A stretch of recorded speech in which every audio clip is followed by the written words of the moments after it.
Happy Sunday! Today we're going to talk about milk alternatives. By that I mean coconut milk, soy milk, almond milk, everything that is non-traditional milk from a cow. The milk and cream in ice cream provide two of the 5 really important things in ice cream, which is fat and protein. We talked about fat last week, and now we're going to talk about protein real quick. There's 2 different types of protein in milk, casein and whey. Proteins essentially are just these little coils of amino acids. When you apply heat to those coils, they straighten out, similar to if you took my curly ass head and straightened it with a straightener, it straightens.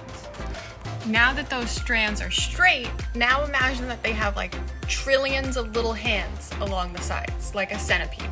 Little hands can then hold on to other protein hands, and eventually, if enough hands are being held, you get a web of protein. That web that you just created slows the water that's around it down and separates it so that it makes tiny ice crystals while it freezes without it being this huge block of ice. Now let's get back to talking about milk alternatives. Milks like coconut milk, almond milk, soy milk, oat milk have significantly less fat and protein in them than regular milk and cream do. Now that you know what both fat and protein do in your ice cream, you know that those are the 2 things that make ice cream smooth, creamy, scoopable, and not this crusty block of ice. Most recipes that you find online for any type of dairy-free ice cream don't consider the fact that you don't have that same fat and protein content. 9 times out of 10 when you make those recipes, you're getting something that's super crumbly and more like a frozen sorbet than actually feels like an ice cream.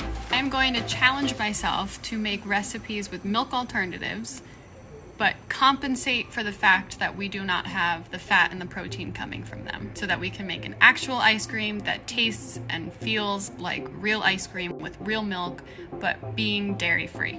I'm going to put in the description below all of the fat and protein comparisons between regular milk and cream and almond milk, coconut milk, soy milk, and oat milk. So the 4 milks that we're going to go through in this mini series. I'm going to start with coconut milk this week because that's the most common use for dairy-free ice cream, and I'm going to end with almond milk because it's going to be the fucking hardest. If you happen to be dairy-free or vegan, comment below, let me know what flavors of ice cream you want me to make this week, and stay tuned.